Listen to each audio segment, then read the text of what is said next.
Hello guys, welcome to the channel. Myself Shivam Mansal, and today we will be discussing on the topic the parent-child relationship in Unix. Discussing the parent-child relationship in Unix. That is how different files are connected to each other, how different directories are connected to each other, and also we will be discussing few questions on test your understanding from the book Unix Concept and Application by Sumita Das. First point, the Unix file system has an inverted tree-like structure. What is the UNIX file system? Before that, what is a file? The file is a container for storing information, and information being sequence of characters. The Unix file system treats directories and devices as files as well. All physical devices like the hard disk, memory, CD-ROM, printer, and modem are treated as files. Shell is also a file, and so is the kernel. And if you wonder how Unix treats the main memory in your system, surprisingly, it's a file too. All these files in Unix are related to one another, and collectively, this related files is organized in a hierarchical structure. And this hierarchical structure is an inverted tree-like structure. This system was adopted by DOS and Windows. File system tree. The top at every Unix file system serves as reference point for all files. This top is called root and is represented by a front slash. That is, in the figure, we can see that the top of this structure is root and it is denoted by front slash. It has different subdirectories in it: bin, dev, etc, home, and other. The implicit feature of every Unix file system is that there is a top which serves as the reference point for all files. And here root is actually a directory which is conceptually different from the user ID root used by the system administrator to log in. Now, the root directories have number of subdirectories in it, and these subdirectories have in turn more subdirectories and other files under it. That is, root is the parent directory of all the directories present here, and login.sql, procs, safe are the directories or files that comes under Kumar, and Kumar and Sharma are the subdirectories that comes under home, and home is a subdirectory that comes under root. Therefore, root is a directory which has subdirectories, and these subdirectories have other subdirectories, and this subdirectories will have other files in it. Every file apart from root must have a parent, and it should be possible to trace the ultimate parentage of a file to root. That is, every file like procs, safe, login.sql must have a parent. That is, they have parent Kumar, and Kumar and Sharma have parent home, and home have parent root. That is, the ultimate parent of procs as the path traced back will be root. So, apart from root, every other file and every other directory have a parent. In this parent-child relationship, the parent is always a directory. For instance, home and Kumar are both directories as they are both parents of at least one file or directory. Whereas login.sql, procs and safe are the three files that does not have any directory under it, and it's just an ordinary file. So that was all on the parent-child relationship.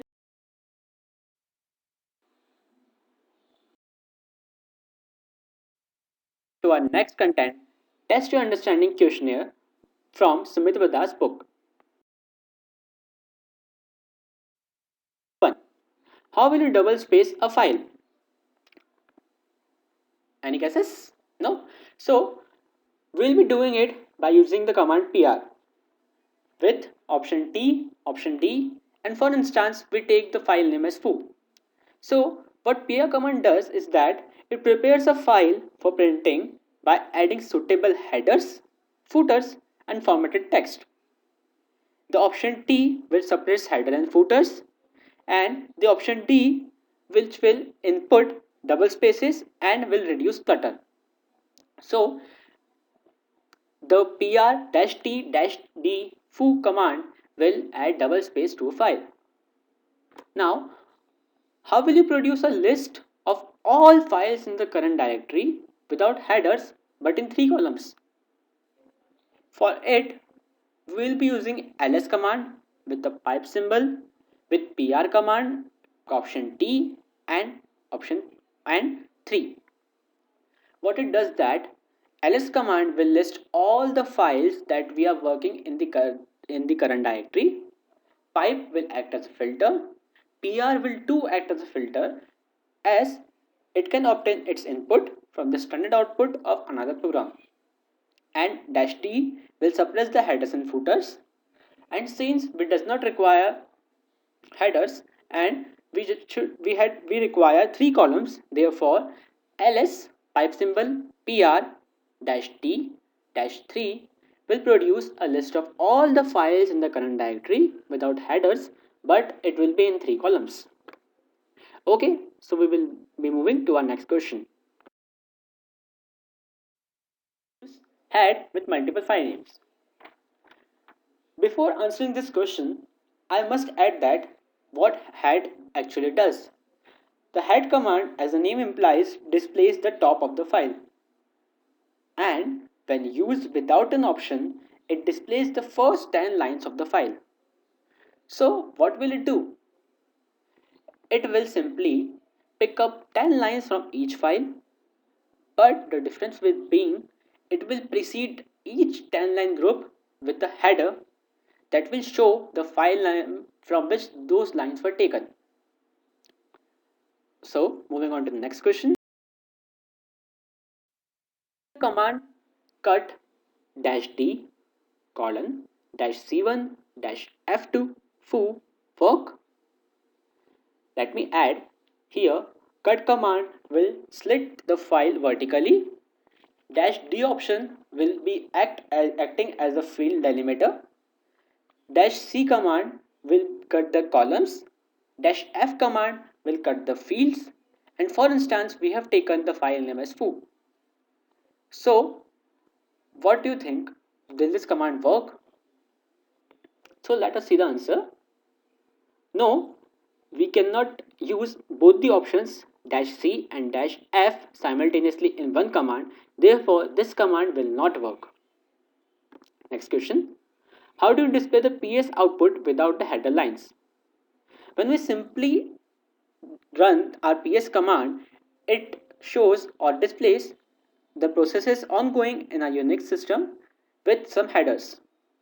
But if we do not require the header lines, then we must use ps command pipe symbol tail plus 2.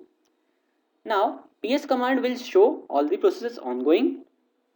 Pipe symbol will act as a filter. Tail is just contrary to head, that is, it displays the end of the file and it displays the last 10 lines by default. And since it does not require the header lines, therefore we had written here plus 2. So ps pipe symbol tail plus 2 will display the ps output without the header lines. So moving on to the next question. Suppose you need to run a program a.out that continuously writes to a file foo. How will you run the program and then monitor the growth of this file from the same material? That is, what the question is asking is that we have a program a.out and we had a file for instance named foo, and we need that a.out program will continuously write to that file foo. So how will we run that program and how will we monitor the growth of the file from the same material? Any guesses? For this we will be using the command tail dash f and file name foo. So we will be doing that. We will be running the a.out program in the background with and symbol, and then we will using tail dash f foo. What tail dash f foo will do is that by using it, we will be running the program that continuously writes to that file foo, and we will be seeing how the file is growing. So that was all about how we can run a program and continuously write to a file. That was all, guys. If you liked the video, hit the like button and please subscribe to my channel.